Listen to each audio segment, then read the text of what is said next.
A Companhia Vale do Rio Doce foi fundada oficialmente em 1º de junho de 1942 por decreto do presidente Getúlio Vargas, como uma empresa estatal estratégica em plena Segunda Guerra Mundial. A criação da Vale fazia parte de um projeto nacionalista que visava impulsionar a industrialização do Brasil e, ao mesmo tempo, explorar de forma estruturada o potencial mineral do país, principalmente o minério de ferro, essencial para o esforço de guerra e para a reconstrução das economias no pós-guerra. Sua fundação teve forte influência internacional.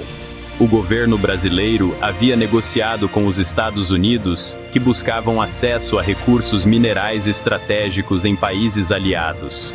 Como parte dos acordos da guerra, os Estados Unidos, por meio da Export-Import Bank, concederam financiamento para a construção da estrada de ferro Vitória a Minas e da usina de beneficiamento em Itabira, garantindo que o minério de ferro pudesse ser extraído e escoado até os portos. O primeiro grande ativo da empresa foi o Complexo de Itabira, em Minas Gerais, uma das maiores reservas de minério de ferro do mundo. Para escoar o minério até o litoral, a Vale assumiu e modernizou a ferrovia Vitória Minas, ligando os depósitos ao Porto de Vitória, no Espírito Santo. Essa logística integrada, inédita na época, foi essencial para o sucesso da empresa. Ao longo da década de 1940, a Vale enfrentou enormes desafios de engenharia, logística e mão de obra, mas avançou rapidamente. Implantou sistemas de extração, construiu oficinas, armazéns e locomotivas, além de treinar operários e técnicos. Tudo isso com o objetivo de tornar a empresa autossuficiente e eficiente. Em 1949, apenas 7 anos após sua fundação, a Vale fez sua primeira exportação internacional de minério de ferro com destino aos Estados Unidos. Era um marco histórico. O Brasil começava a se consolidar como fornecedor global de matéria-prima essencial para a indústria. Assim, até 1950, a Vale já havia deixado de ser apenas uma estatal recém-criada e se transformado em um símbolo da mineração nacional. Estruturada com ambição internacional e com papel central no desenvolvimento econômico do Brasil, a década de 1950 marcou uma fase de consolidação e expansão estratégica para a Companhia Vale do Rio Doce. Após superar os desafios iniciais da implantação, a empresa passou a focar na aumentar sua capacidade produtiva logística e sua presença no mercado internacional. Em 1951, com a eleição de Getúlio Vargas para seu segundo mandato, o governo retomou com força o projeto de industrialização nacional. A Vale, como empresa estatal, foi um dos pilares dessa estratégia. Nesse contexto, a companhia recebeu novos investimentos para expandir suas operações em Itabira, modernizar equipamentos e aumentar sua capacidade de transporte pela estrada de ferro Vitória a Minas, que continuava sendo a espinha dorsal da logística da empresa. Ao longo da década, a Vale passou a ser reconhecida internacionalmente pela qualidade de seu minério de ferro, com alto teor de ferro e baixa impureza, muito valorizado pelas indústrias siderúrgicas da Europa e dos Estados Unidos, que estavam em pleno processo de reconstrução no pós-guerra. A produção aumentava ano após ano. Em 1954, por exemplo, a empresa ultrapassou a marca de 1 milhão de toneladas exportadas. O Porto de Vitória precisou ser ampliado para suportar o crescente fluxo de navios cargueiros que buscavam o minério brasileiro. Outro marco importante ocorreu em 1955, quando a Vale firmou contratos de longo prazo com grandes siderúrgicas internacionais.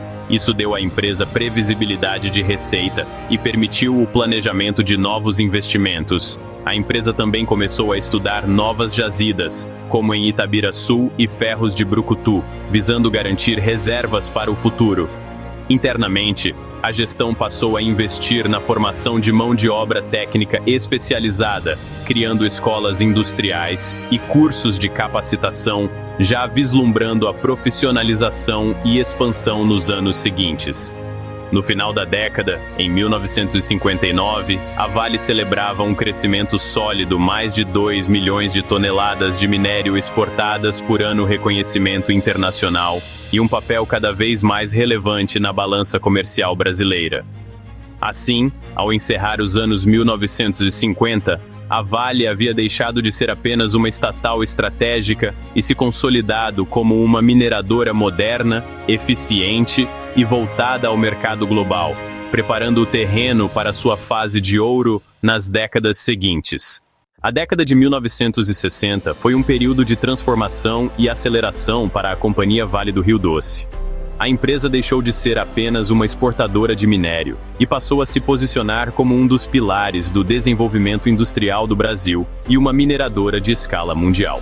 Logo no início da década, em 1962, a Vale inaugurou o terminal de Praia Mole, no Espírito Santo, ampliando sua capacidade de embarque marítimo.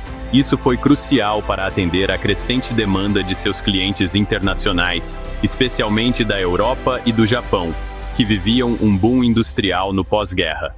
Em paralelo, a empresa passou a investir fortemente na exploração de novas jazidas. Um dos momentos mais importantes foi a descoberta e início das pesquisas em uma região no norte de Minas Gerais e sul do Pará, a Serra dos Carajás. Embora a exploração só começasse anos depois, essa descoberta já indicava que o Brasil tinha uma das maiores reservas de minério de ferro do planeta. Durante os anos 60, a Vale também intensificou sua presença no mercado interno, fornecendo minério de ferro para siderúrgicas brasileiras em expansão, como a Uzi Minas e a Cosipa, que surgiram como parte da estratégia nacional de industrialização. A empresa passou a atuar não apenas como exportadora, mas também como agente de desenvolvimento da indústria nacional. Um dos grandes marcos logísticos da década foi a modernização da estrada de ferro Vitória a Minas. A linha férrea foi duplicada em diversos trechos. O número de locomotivas aumentou e novos vagões foram adquiridos, permitindo um transporte muito mais eficiente entre as minas e o porto. Esse investimento consolidou a integração vertical da empresa, da mina ao navio. No final da década, em 1969, a Vale atingiu um novo patamar. Produziu quase 30 milhões de toneladas de minério de ferro em um único ano, um crescimento impressionante comparado às cifras da década anterior. Esse salto colocou a empresa entre as maiores mineradoras do mundo. Além disso, a Vale iniciou projetos de diversificação, começou a atuar com manganês e fez estudos para entrar em outros minerais e setores logísticos. A ideia era se tornar menos dependente do minério de ferro e explorar o enorme potencial mineral do território brasileiro. Assim, ao fim dos anos 1960, a Vale não era mais apenas uma empresa nacional. Havia se transformado em uma potência global em mineração, com infraestrutura robusta, planejamento estratégico e um papel central no desenvolvimento econômico do Brasil. A década de 1970 foi um período decisivo para a transformação da Vale em uma gigante global da mineração. Com o apoio do governo militar e do modelo de desenvolvimento baseado em grandes obras de infraestrutura, a empresa iniciou o maior e mais ambicioso projeto de sua história até então: a exploração da província mineral de Carajás, no sul do Pará. Em 1974, a Vale descobriu oficialmente a Serra dos Carajás, uma região com algumas das maiores e mais ricas reservas de minério de ferro do mundo. O teor de ferro ultrapassava 66%, muito acima da média mundial.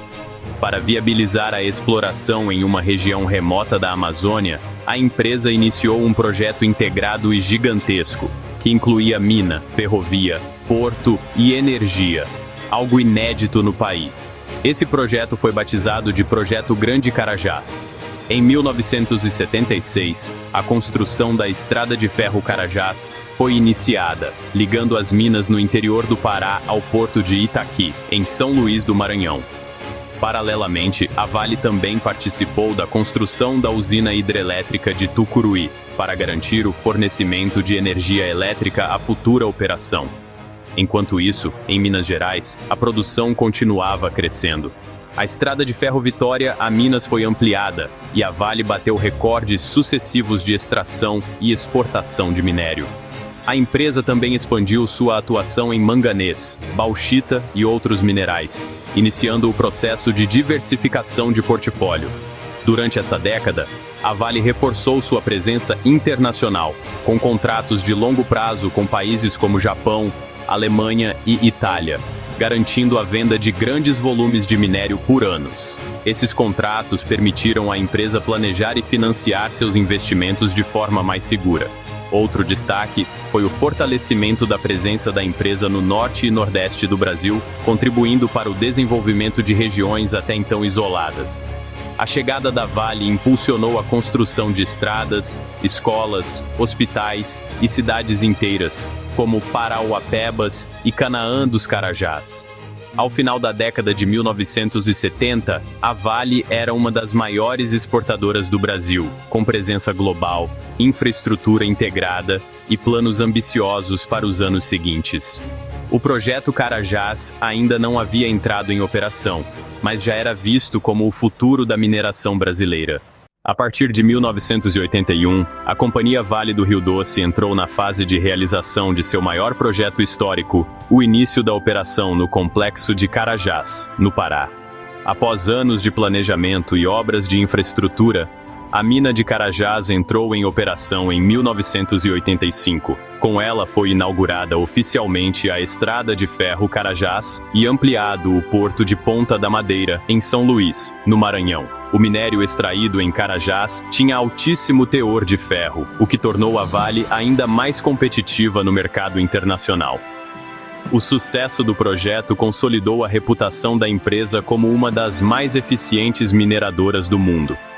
Nos anos seguintes, a Vale passou a investir em diversificação mineral, ampliando sua atuação para além do minério de ferro. Intensificou a produção de manganês, ouro, cobre, níquel e bauxita. Também expandiu seu setor de logística, operando ferrovias e portos que atendiam não só suas próprias cargas, mas também de outras empresas. Durante a década de 1990, o Brasil passou por uma série de reformas econômicas. Em meio ao processo de privatizações, a Vale foi colocada à venda. Em maio de 1997, a empresa foi privatizada por meio de um leilão na Bolsa de Valores do Rio de Janeiro. O consórcio vencedor, liderado pela Companhia Siderúrgica Nacional, CSN, adquiriu o controle da empresa por cerca de 3,3 bilhões de reais. A privatização gerou controvérsias e protestos, mas também marcou o início de uma nova era para a Vale. Agora, com gestão privada, a empresa ganhou mais agilidade, eficiência e foco estratégico. Nos últimos anos da década de 1990, a Vale começou um processo intenso de internacionalização e modernização, com fusões, aquisições e parcerias internacionais. Também reforçou seus investimentos em tecnologia, automação e sustentabilidade. Desde 2000, a Vale se tornou uma gigante global, comprou a Inco em 2006 e lidera na produção de ferro e níquel. Enfrentou dois grandes desastres em Mariana, 2015, e Brumadinho, 2019, que marcaram sua história. Hoje, foca em segurança, sustentabilidade e inovação, mantendo-se como uma das maiores mineradoras do mundo. Quer transformar sua vida financeira? Aprenda os segredos do empreendedorismo financeiro e comece a gerar sua própria renda. Acesse o link na descrição. Se gostou do vídeo, deixe seu like, se inscreva-se no canal e ative o sino das notificações.